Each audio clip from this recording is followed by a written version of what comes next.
Bem-vindo ao InCor Talks, o podcast do InCor HCFM USP. Olá, eu sou o Dr. Matheus Amorim, cardiologista do InCor, e hoje eu recebo, na nossa segunda parte, o Dr. Francisco Akira, para falar da quarta diretriz brasileira de avaliação cardiovascular perioperatória. Obrigado de novo, Akira. Obrigado, Matheus. É um prazer continuar a nossa conversa aqui sobre a quarta diretriz de avaliação perioperatória cardiovascular. Akira, uma coisa que chama muita atenção na nossa prática como cardiologista é o paciente que vai fazer uma cirurgia não cardíaca, ou seja, uma hérnia, uma cirurgia de catarata ou uma cirurgia, uma colestectomia, mas ele acabou de ser submetido a uma angioplastia coronariana. Então ele está lá em uso de dupla antiagregação, seja com ticagrelor, prasugrel ou o próprio clopidogrel. O que a gente faz com esses antiagregantes, né, além do uso da aspirina que ele já estaria fazendo uso? Perfeito, Matheus. Essa é uma questão que realmente cada vez é mais frequente, né? A gente tem dados que até 20% dos pacientes que fazem um procedimento coronariano percutâneo vão precisar de alguma cirurgia não cardíaca ao longo do primeiro ano, né? E muitas vezes isso não é planejado, né? É uma coisa que acontece, você começa por uma intervenção coronariana percutânea e ao longo do tempo o paciente descobre alguma outra patologia que tenha tratamento cirúrgico. E aí você tem um problemão, porque você acabou de colocar um stent novinho, a gente quer manter os antiagregantes plaquetários, mas por outro lado, obviamente, na hora que você está em vigência de dupla antiagregação plaquetária, você aumenta muito a chance de sangramento, né? Então, a primeira coisa que a gente tem que avaliar são questões relacionadas com quais os pacientes que têm maior chance de ter uma trombose de stent, uma complicação com a suspensão dos antiagregantes, né? Então, pacientes, por exemplo, que fizeram uma angioplastia em contexto de síndrome coronariana aguda, principalmente se for um infarto com supra de segmento ST, alta carga trombótica, um paciente que tenha ou fatores relacionados à própria angioplastia que são preditores de complicação, stents muito longos, tratamentos de bifurcações, vasos finos, uma má aposição final do stent. Então, uma série de fatores que a gente precisa conversar com o hemodinamicista para tentar definir qual que é a chance ou se é um paciente de alto risco de complicações relacionadas ao stent ou não, né? Então, de forma geral, num cenário de coronária aguda, o ideal ainda são os 12 meses de dupla antiagregação plaquetária.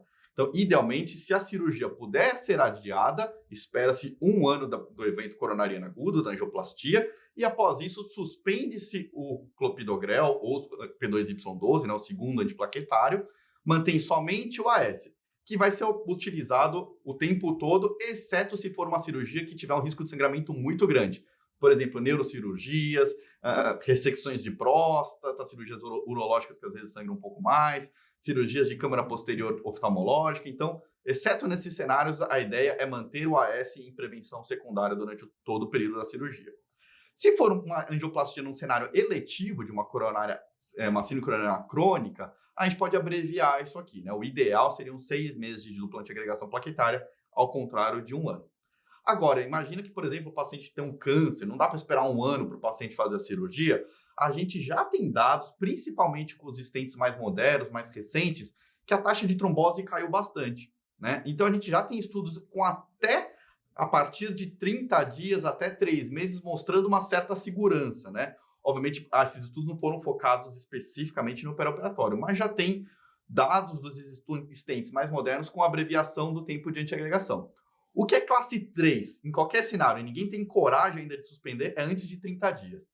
Então, esse é o cenário classe 3, fazer qualquer cirurgia antes de 30 dias. Nesse cenário, tentar fugir ao máximo e, caso seja necessário, a gente tem a possibilidade de uma ponte com 2B3A ou tirofibam.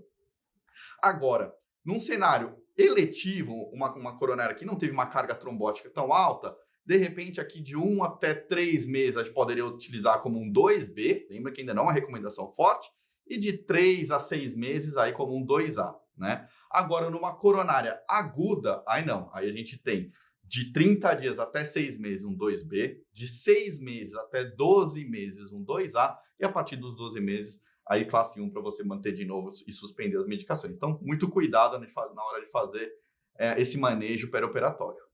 Perfeito, Akira.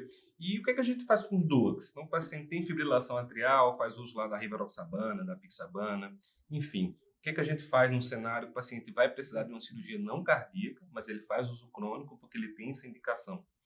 Perfeito, Matheus. Cada vez mais, né? A gente vê que frequentemente a gente usa anticoagulante, né, para tratamento de tromboses ou prevenção de AVC e fibrilação atrial. Então, e cada vez mais a gente encontra menos pacientes utilizando varfarina e é mais frequente o nosso uso dos anticoagulantes orais diretos, né? Então, nesse cenário, qual a questão? A primeira importância que a gente precisa ressaltar quando a gente está falando de manejo perioperatório, que a farmacocinética desses anticoagulantes orais diretos é relativamente similar à enoxaparina injetável, né? Então, não faz sentido a gente utilizar ponte de heparina em pacientes que estão usando anticoagulante oral direto. Não precisa fazer ponte com heparina porque o washout deles e o tempo de início de ação deles é muito rápido. Então, a gente consegue lidar com eles sem precisar do advento da heparina subcutânea durante o período perioperatório. E como que a gente vai fazer, então, a suspensão? De maneira geral, para os anti-10, então, rivaroxabana, apixabana, se o procedimento for de baixo risco de sangramento, uma endoscopia, um procedimento mais tranquilo, a suspensão deve ser feita 24 horas antes do procedimento.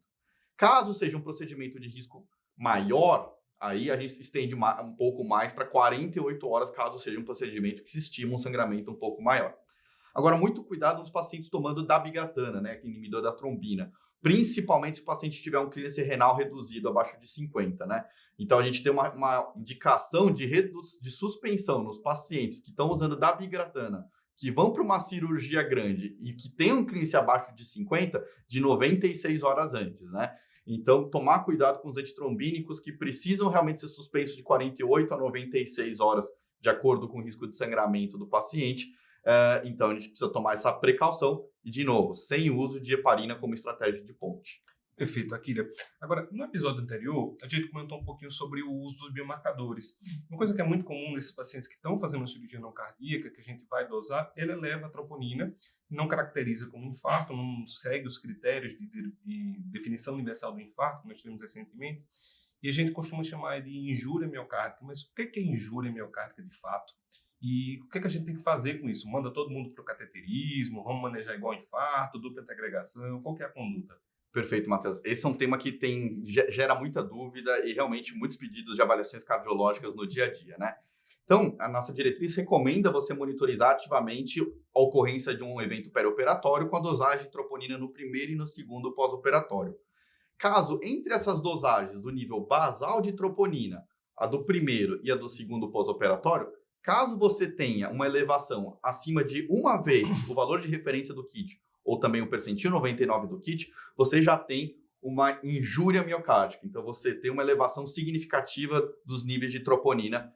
Isso tem um impacto prognóstico. A gente sabe que os pacientes que têm aumento dos níveis de troponina têm uma taxa maior de mortalidade e eventos cardiovasculares no pós-operatório, tanto no curto quanto no longo prazo. Então, não é uma coisa inócua, não é só um aumento de troponina. Você tem uma relação, uma correlação com maior taxa de eventos.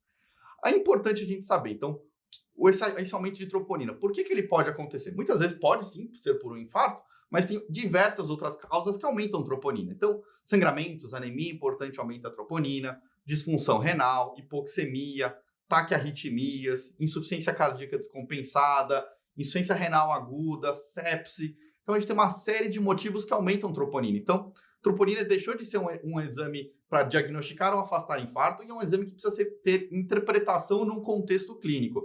Então, entender por que essa troponina aumentou. Se ela aumentou por uma sepse, trate a sepse. Se ela aumentou por uma insuficiência cardíaca descompensada, trate a sua insuficiência cardíaca descompensada. Se o paciente infartou, vamos tratar como se fosse um infarto agudo do miocárdio.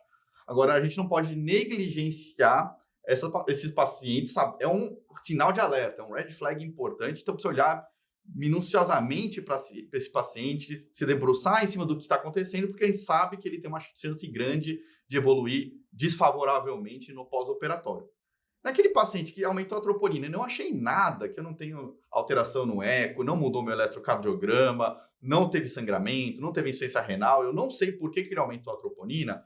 O que a gente sabe hoje em dia é que estratégias de intensificar o tratamento farmacológico desse paciente podem ser bem úteis, né? Então, se é um paciente que já tem indicação de estatina, checar se ele está tomando, se ele está usando uma dose adequada, uma estatina de alta potência. Se o paciente é hipertenso, se ele está usando um antihipertensivo que tem um efeito cardiovascular mais favorável. Se ele é diabético, se ele está usando uma medicação para o diabetes que tenha um efeito cardiovascular mais protetor. Então, tentar fazer a lição de casa muito bem feita, porque a gente sabe que é um paciente de maior risco. Perfeito, Akira. Só para a gente fechar a nossa conversa, falando sobre essa quarta diretriz, outro tema que gera muita dúvida é a fibrilação atrial no pós-operatório. Como que a gente maneja? É a mesma coisa da fibrilação atrial fora? Vamos anticoagular todo mundo? Vamos fazer com estratégia de controle de ritmo, frequência? Como que fica esse manejo? Perfeito, Matheus. Essa é uma questão interessante, né? Cada vez mais a gente vê que é frequente a ocorrência de fibrilação atrial no pós-operatório.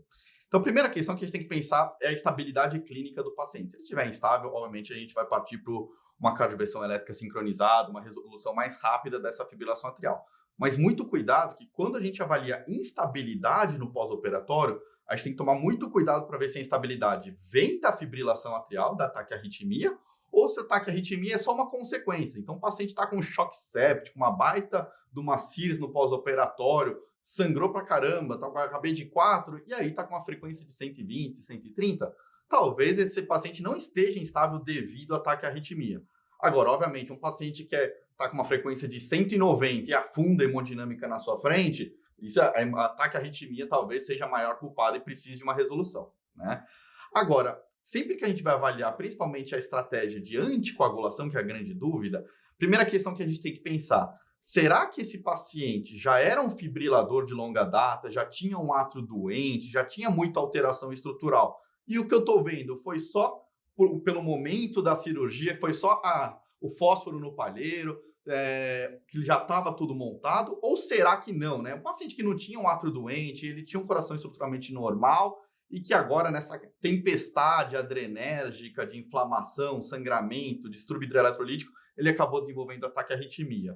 Se o paciente já era um fibrilador, né, então tem alto esquerdo dilatado, não estava num pós-operatório tão bagunçado, já tinha taquiarritmias flagradas previamente, já se queixava de palpitação, esse é um paciente que provavelmente merece um tratamento mais crônico e, de acordo com o Charles-Vasque dele, né, agora o Charles-VA, né, que mudou, talvez eventualmente pensar em anticoagulação para esse paciente. Agora, por outro lado, um paciente que não tem um coração dilatado, um átrio esquerdo pequeno, um paciente mais jovem, sem grandes comorbidades, que fez uma fibrilação atrial no meio de uma tempestade no pós-operatório, esse paciente talvez, no longo prazo, não vá recorrer à fibrilação atrial e a gente possa pensar com menos afeição numa anticoagulação num prazo mais estendido.